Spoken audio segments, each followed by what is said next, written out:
Coming up tonight, we're back in Miami.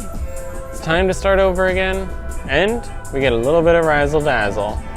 It's all coming up, so let's set sail.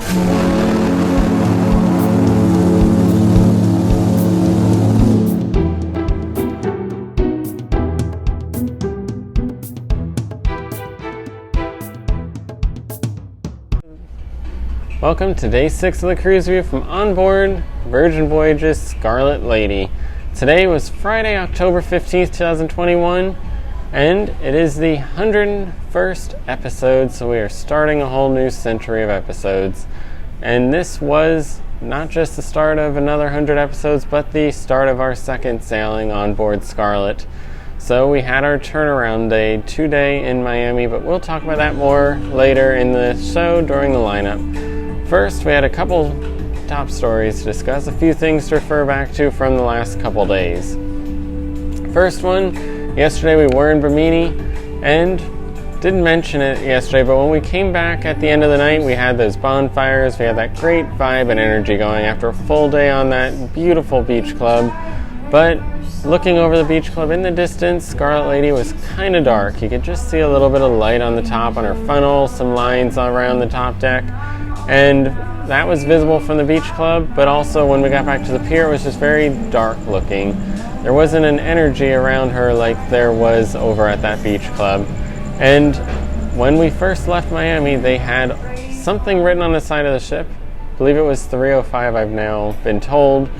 But that was not visible to the guests on board. Nobody on here can see what's on our ship. We're on board. We know what's happening in here, but we don't know what's out there for the people on land to see. So for it to then just kind of be dark was a little bit of a letdown. So I mentioned it to guest services. They're gonna get the information to the right people, and hopefully this sailing we'll get to see her lit up with some kind of message, or even just fully red like they do on Scarlet Night, just to give it a little something extra, keep that energy going when we get back from Bimini. We'll find out in a couple days if they follow through on that or not.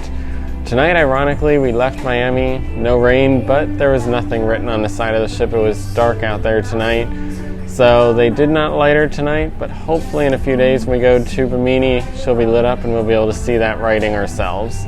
Second item then, the Gangway. I mentioned it after Costa Maya and that we'd find out what it was like in Bimini. I forgot to mention it yesterday, but the Gangway is definitely a very unique gangway. It's not like we've seen before on other ships. It is a multi-part gangway. It has a portion that can rise and lower that is flat, and then it has a portion that connects it to the ship, in addition to the portion that goes from the pier to the ship. So when you go up, it's actually 3 different sections. And in the morning when we got off, it was pretty smooth, just like Costa Maya, very easy gangway. When we came back though, the first portion went up, then it went flat, and then the last portion in the ship actually turned into little stairs. So instead of a ramp, it actually turned into stairs, each one about maybe 1/4 of an inch in height, so very shallow stairs, but still stairs, which is not something you usually see on the gangway. And that means it is definitely something different, something unique, because it made it a whole lot easier to bridge that gap from the pier to the inside of the ship, compared to just having to place something on the pier that goes right to the edge of the ship. They have that whole extra area in the ship to use to try to get that a little more gradual and easier for guests. And then communication. We've mentioned this hasn't been the best from Virgin. They are not the best communicators. And today we saw a push notice come through that we hadn't seen before. We actually got a push notification about the time change tonight. We've seen push notices about shows that are coming up that you have reservations for, about dining reservations, even things you just marked through the lineup within the app. All those things will send you a push notice. We finally saw in Bimini the push notice about going ashore, but today we did now get a push notice about the time change, which is a very important piece of information for guests to know. And if the app doesn't work for you, you might not know it because they do not have messaging around the ship. There's no signs telling you, there's no paper in your cabin informing you to change your time. So the app is the only way, and hopefully if your app is broken, you're still getting that push notice that you can know that your clock has to be changed before you go to bed tonight. And then the final story to bring up tonight is the soot. Mentioned it before, there's a lot of soot on the athletic club area, and the smoke from the funnel just seems to fall right down to the ocean quickly.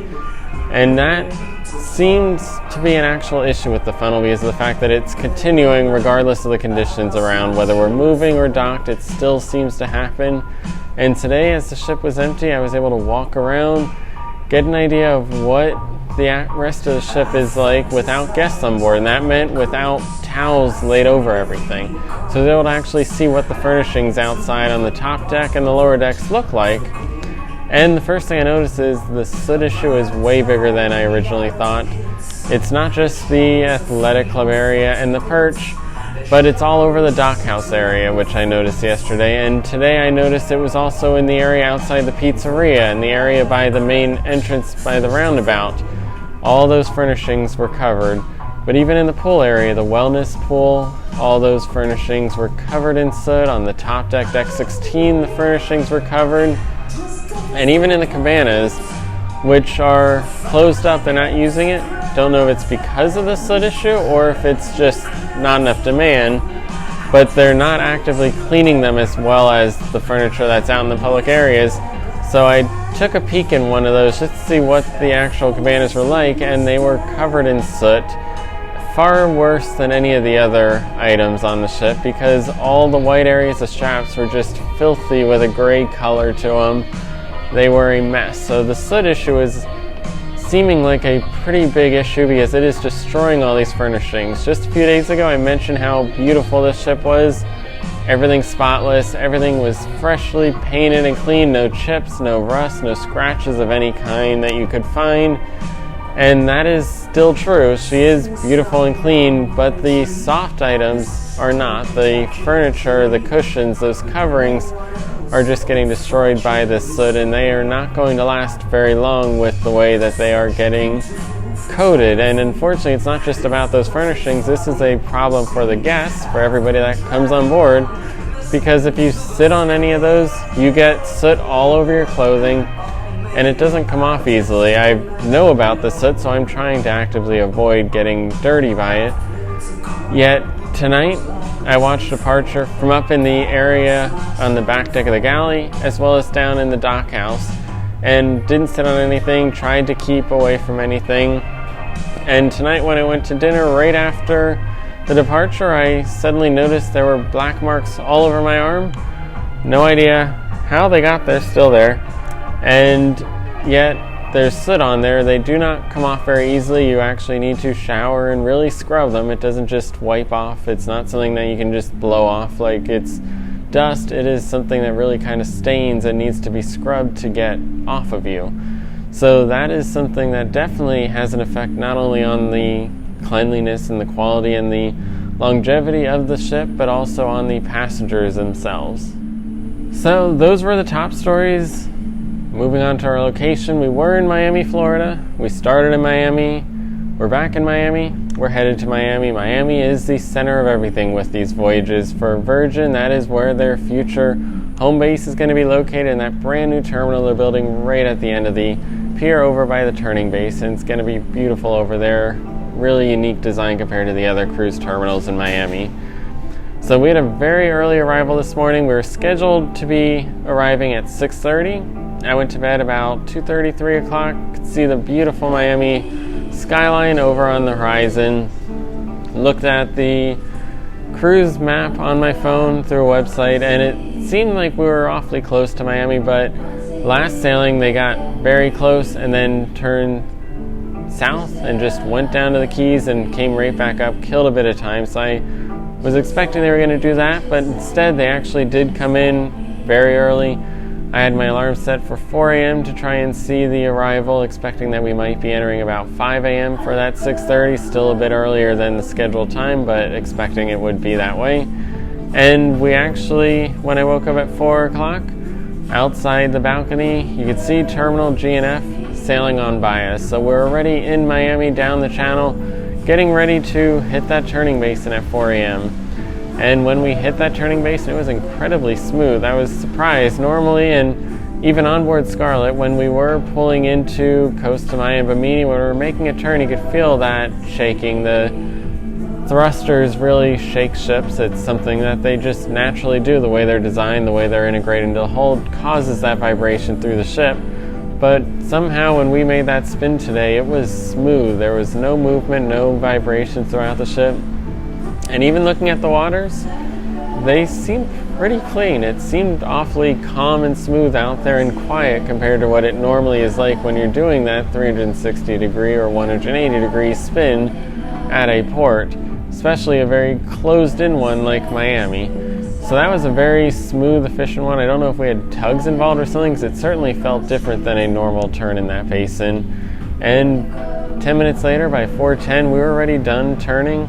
We were getting ready to head to the terminal, and by 4:30 we were being tied off alongside with a 4:40 full docking completed. So it was a very quick, efficient, and early arrival to the port.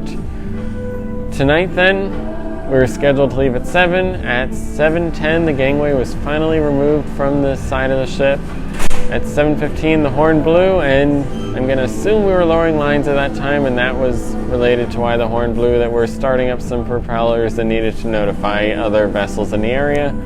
I was in an area I could not see those lines, but I did hear the horn, and at 7:20 I could see that we're finally moving away from the pier.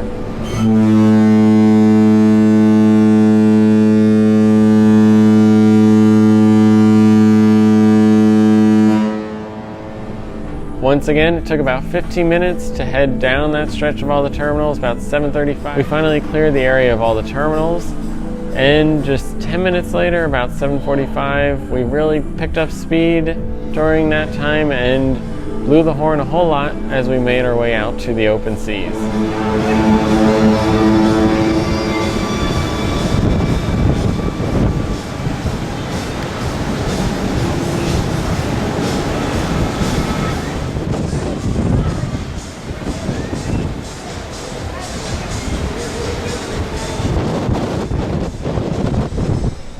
15 minutes after hitting those open seas at about 8 o'clock, I was out in the balcony and there was a random horn blast.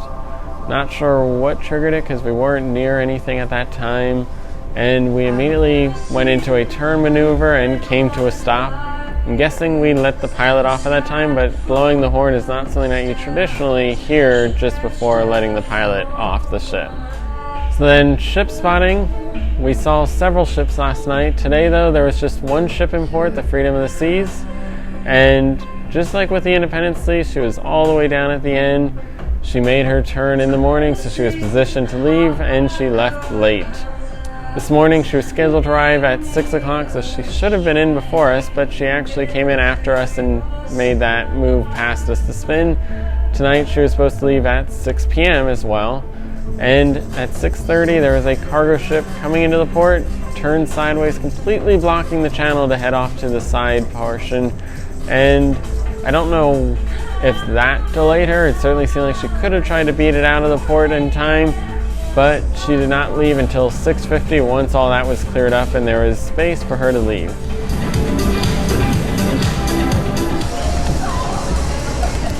So then our weather for today. This morning we had a 7:19 a.m. sunrise, so it was dark out there for that entire arrival time. And this evening is 6:52 p.m. sunset, so just before we were departing. So you got to see that beautiful sunset. And then we took off and you could just see the remnants of it on the Miami skyline as we're sailing down that channel. Our conditions today, fairly similar to what we had a few days ago when we were in Miami. We had a high of 84 and a low of 75, so the temperatures were much nicer. It was not overly hot today. It was actually rather comfortable to be outside because we had partly cloudy conditions. That was the difference. Last time we had a very hot sun. Today was mainly cloudy conditions, and instead of evening rain, we had an AM rain. Just after we were docked, I know at least around 11 o'clock, right when we were getting ready to get off the ship, it started to rain. You could see that rain coming down in the gap area between the ship and the gangway. And it was on and off drizzles. We never had a downpour, but we did have varying degrees of drizzles going on all through the middle of the day. And tonight, though, it seems like we stayed dry, unlike last time. Currently, the seas are feeling rather calm. I can't see them out there because it's dark, obviously, but there is no movement throughout the ship. It is a very smooth, calm night. You can barely even tell we're moving the way the conditions are at the moment. So then looking at the lineup, it was turnaround day. That means there's a little more going on than a typical sea day or a port day, because there's a lot more to get done. We got to end the old sailing, begin the new sailing.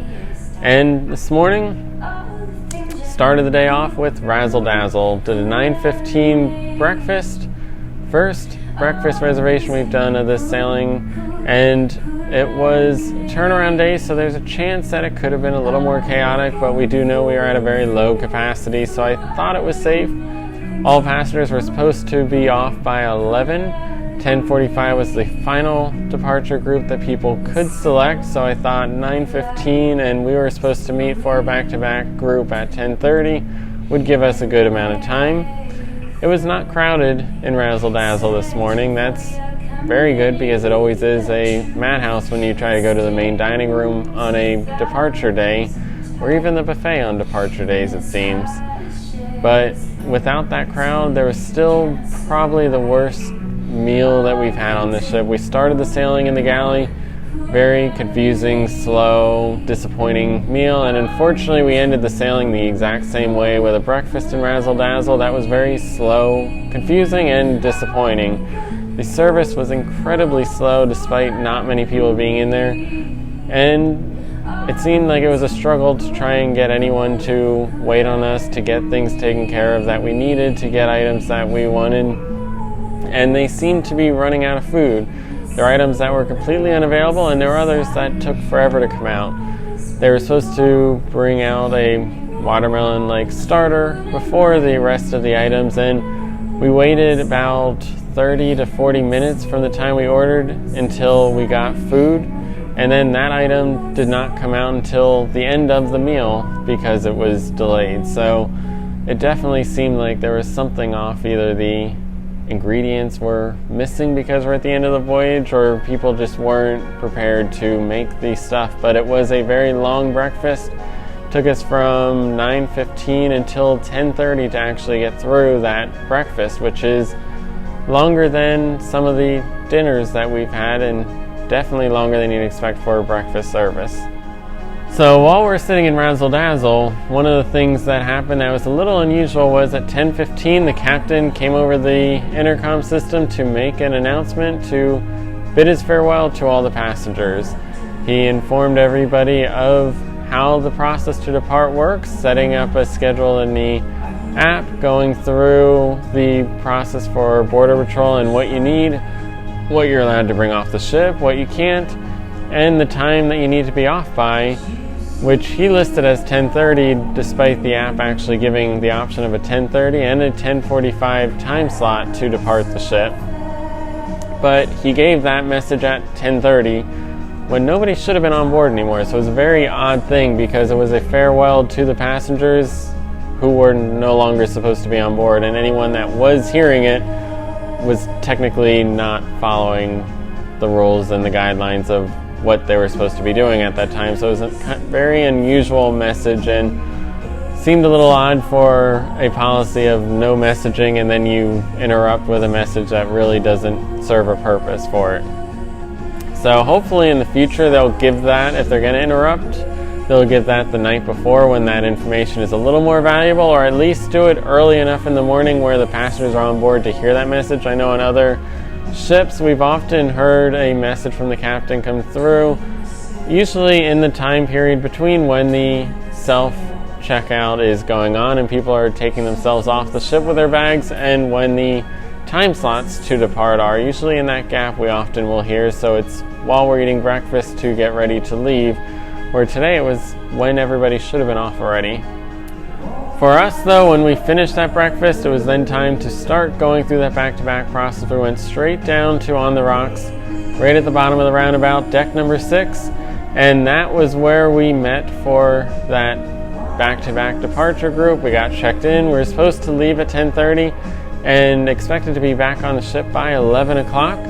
But I guess there was a fire alarm or something that went off in the terminal at some point during the morning and caused a little bit of a delay in getting people off the ship. So instead, we did not leave the ship until 11:06, and it was a long walk to the Customs and Border Patrol. We had to go all the way through the terminal and down a level, so it wasn't until 11:17 that we were even in line to speak to somebody, and it took until 11:25 to get through Border Patrol and get done with the process of actually closing out the last sailing.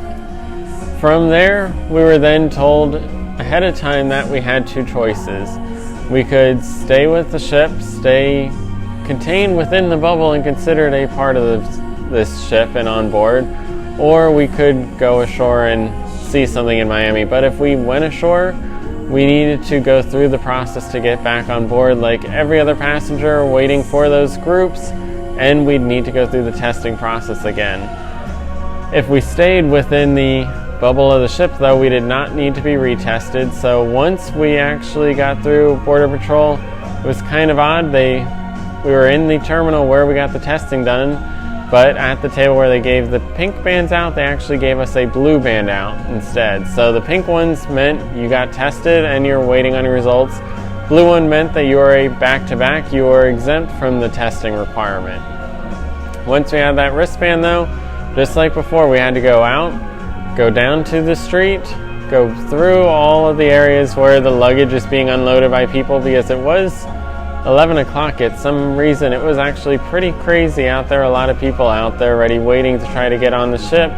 And we went all the way down to the end again and back in the terminal. We never left our bubble. We had people with us at all times, at the beginning and the end of the group, to ensure that we were contained and kept together. But they still required us to go through all of the security again, get all of our bags or items that we had with us x-rayed, go through getting wanded and scanned in order to get back into the other terminal, so that we could then go up to the check-in area where we were then seated and had to wait because they weren't quite ready to let us back on the ship. Once they did get ready, though, we were able to check in, and that was just like last week. We had to show our COVID vaccination card as well as our passport.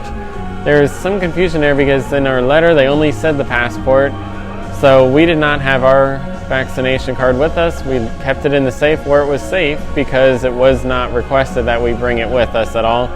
We were able to just tell them the information, and we even showed it on our phone, which was extra helpful to them. But they basically accepted that we had one, because otherwise how would we have been on the ship already? As long as we knew the information, it was okay that we couldn't actually present the physical card for returning on board the ship. They then got us our new bands. They had them all alphabetized packages set up, ready to mail. They were the official packages that show up in your mailbox. They had the plastic bag around them with the mailing slip, everything ready to go.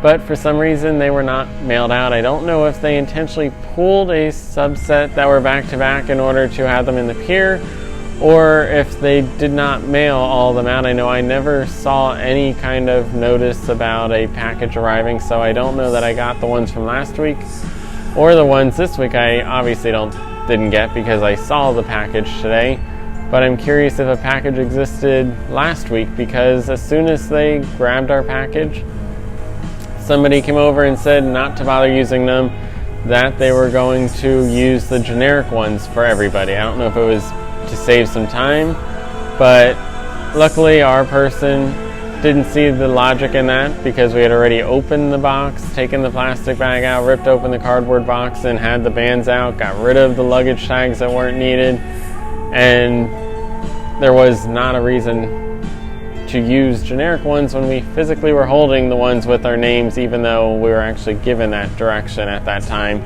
So we do have one with our name. Mine officially says Derek on the back of it this week. And obviously that was a wasteful process. A lot of packaging, a lot of overkill for something that only needed these little bands, not all the extra stuff that it was packaged in. But luckily we got ours, and we got to go onto the ship afterwards. And by the time we got on board, it was 12:10, so we're about an hour and 10 minutes behind the time that we were originally told we'd be back on board. In total, it was just over an hour from the time we left the ship until we were back on board the ship. At that time, we were in pretty much no man's land. We were in a void between sailings. Virgin has a very unique thing that is exclusive to the back-to-back sailors, and that is this void. Because most cruise lines, there is a moving line of when you actually have that gap between sailings, and it is a very small gap, because the moment all the guests are off, including those back-to-back sailors, the ship is cleared, the back-to-back sailors get on board, and they are immediately followed by all the new cruisers. That means that the boarding time changes. They may list noon, but we know we're all here at 11 o'clock because it's very likely by 11:15 you'll be able to get on this ship, and we all want to be the first on board. With Virgin, that is not the case. You are never going to get on here early. They require you to pick your time slots. If you're the first one, 2 o'clock, great. You get to go through your testing at 1 o'clock, and you get to be ready, and at 2 o'clock you can get on the ship. If you're a 2:30 time slot and you show up at 1 o'clock, you're going to go sit in the line until it's time for you to go, because they are not going to let you through early. And that is kind of nice and beneficial. It ensures the ship is ready for you when you get on board. You don't have to come on board and wonder, when is the buffet going to open up, because the food's already ready. You don't have to carry your bags around and wonder when the cabin will be ready, if they're done yet or not, if you can sneak in there, because the cabins are ready. They, in fact, actually, when you get on board the ship, they want you to go straight to your cabin. So unlike the other ones which send you to the buffet to eat, they send you to your cabin when you get on a Virgin Voyages cruise. And that is how they use that time. They ensure they have a gap between the sailings to get everything set up. And it doesn't matter if there's a delay in finishing the departures in the morning, or they get done with the departures early. They're not going to let people on until 2 o'clock. That is the time slot, and that is written in stone. And the way that it is set up, though, for everybody that is on board, you can walk around. You really have your cabin. You can enjoy that. But if you're looking around the ship, there's not a whole lot going on. Venues that are often open and available are closed. Venues that typically you can always see have fire doors closed on them even. There is not much going on, no food, no drinks, nothing really going to be available to you, including even the pools had the nets over them, so you couldn't even use the pool. So it really was a time that you could try and walk around the ship and take some pictures, but mainly you just kind of had to sit and relax during that time, because not a whole lot is going on or usable during that period, because the ship is converting from one sailing to the other. But 2 o'clock, the new guests came on board. They had their welcome as they entered into the roundabout and kicked off the start of a brand new sailing. And with the new sailing also meant another assembly drill. Once again, the lineup listed the assembly drill from 4 to 6 p.m. But last week we know it was 4:30 to 5:30. This week, though, it actually was 5 until about 6:15, so it went a bit longer than the time slot. Not sure why the time always changes, what kind of triggers it. It does involve getting the crew into position, but all guests do have to watch the video in advance. Last week I watched on the TV. This week I watched on my phone.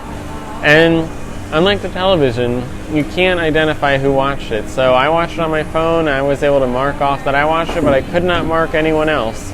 So even if I had someone else watching my phone with me, they could not get marked. When we did check in, though, they did question and saw, and they just marked it off automatically. Didn't even question whether the other person saw the video or not. They just assumed they did, since one of us was marked off, and just took care of that requirement for us. So last sailing, they played a message a couple times informing people of it, and then said that the requirement was completed and the drill was over. But this week, they played that message far more frequently to try to urge people, and at the end they said it was completed about 15 minutes past the end time, but never actually said that the requirement was done for everyone. So I'm not sure everybody actually completed it, and it doesn't mean we're not compliant. It just means that the crew had to do some extra work to hunt those other people down and force feed them the information they needed to get us into compliance. So that took till about 6:15. 6 o'clock was then the Let's Set Sail from the Pool. Same event as last time, but a completely different format as last time. Last time, we went up to the pool deck. It was a decent-sized crowd. There were some happenings cast individuals up there trying to get some energy into the pool area, get the crowd going, get ready for the sail away. And this week, that wasn't occurring. The crowd was much lighter at the pool. and there was nobody down there. But as I moved around the ship, there were happening cast members all around the ship, a lot more going on. That didn't occur last week. There was champagne everywhere, but not individuals trying to get the crowd moving around. And this week, we had people down in the dock house, up in the athletic club, on deck 16, around the pool area, doing all kinds of things to interact with people and get them ready and excited for the trip that is to come. And that even included the folk band, which I ran into in all three of those places. The dock, the athletic club, and up on the pool deck as they were moving around to perform for the guests. So the event, listed identically, was stated in the same location, description the same, but it definitely had a much bigger ship feel. And I double checked the lineup and I did not see any other event that could have been. There was a DJ down in the dock, there was a DJ for the aquatic center, but there wasn't anything beyond this pool party that seemed to imply the activities that we saw going on around the ship. During that event at 6:30, once again the captain did come on the PA system across the whole ship to give his welcome message. Welcome everybody aboard, get everybody ready, and introduce himself.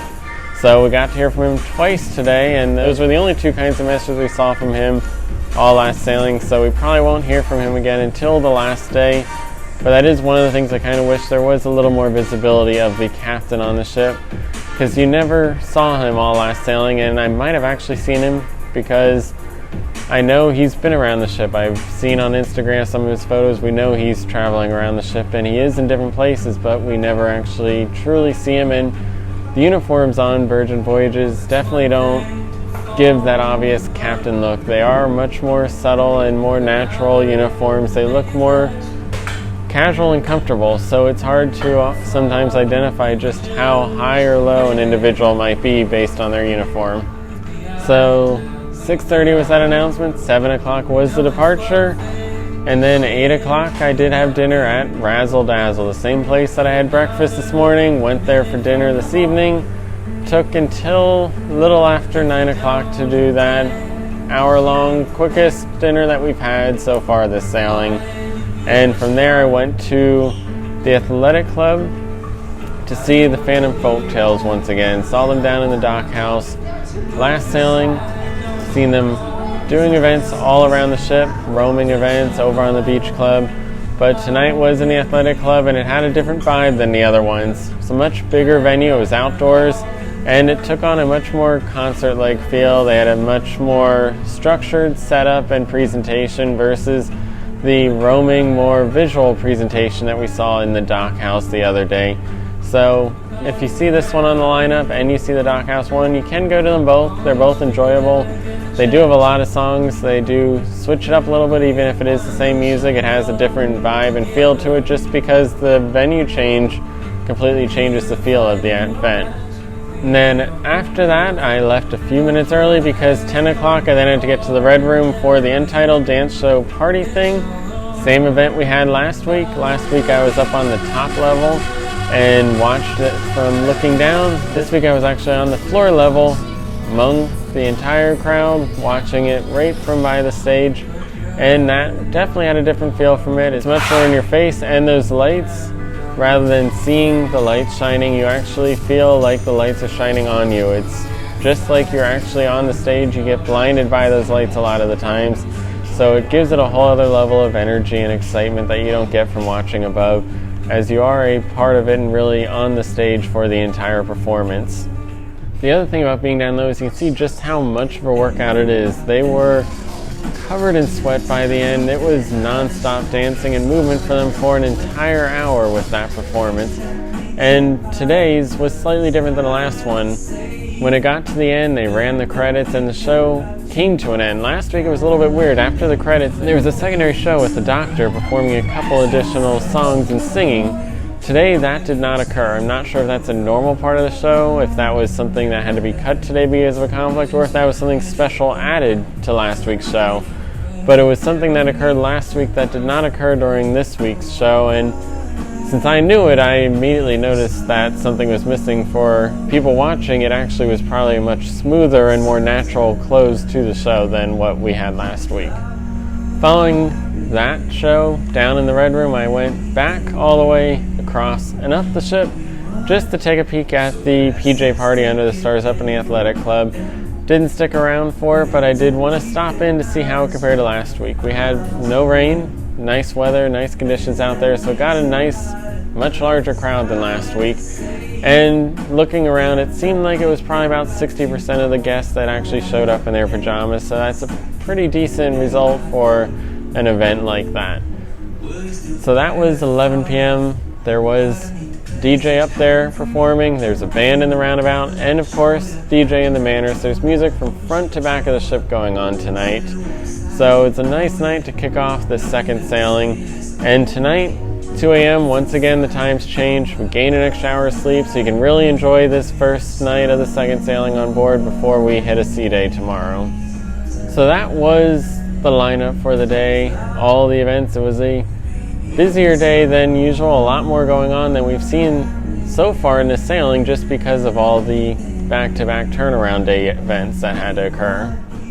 So now let's go to our daily dine. Today we're going to take a look at the venue that I had both breakfast and dinner at. Today we're going to look at Razzle Dazzle.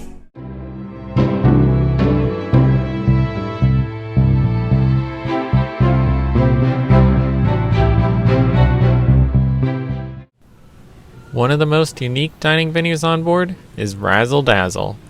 With a bold look that harkens back to the dazzle camouflage that was used during World War I, this venue is like no other you will find at sea, with artwork signifying the significance of those past days. Hidden away in the back corner, it features its own bar, known as the Red Bar, where sailors can stop by for some unique drink selections and order some small bites.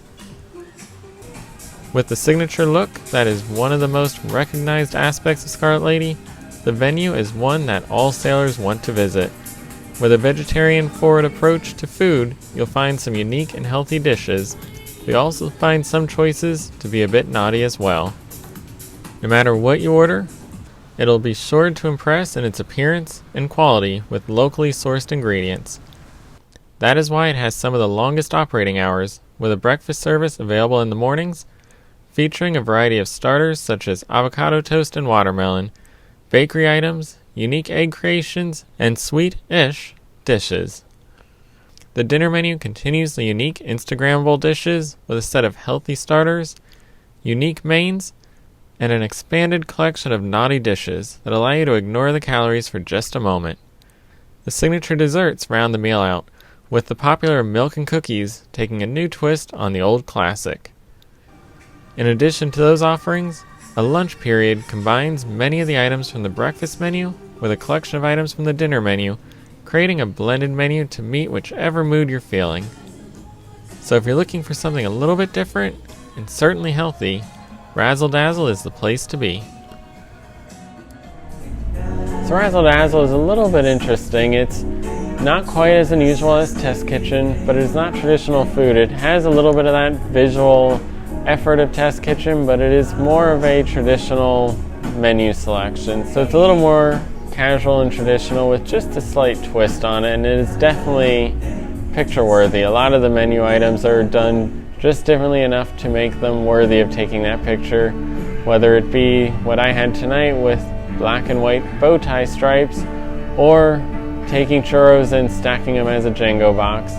They just take and add that little extra twist to something that doesn't make them weird or unusual like Test Kitchen, but just makes them visually more interesting. And that is what sets Razzle Dazzle a little bit apart, because that food also matches that decor, of course, which is part of why you most likely saw and heard Razzle Dazzle the most. It is the one that gets the most publicity, and it's probably the one that is the most interesting but acceptable to the guests that board Scarlet Lady. So today was a back-to-back. That meant today we had guests leaving and wanting to take those memories, as well as guests boarding and wanting to create memories. And that is why today for our venue tour, we're going to take a look at the place where you can take memories with you, and that is the shops on board.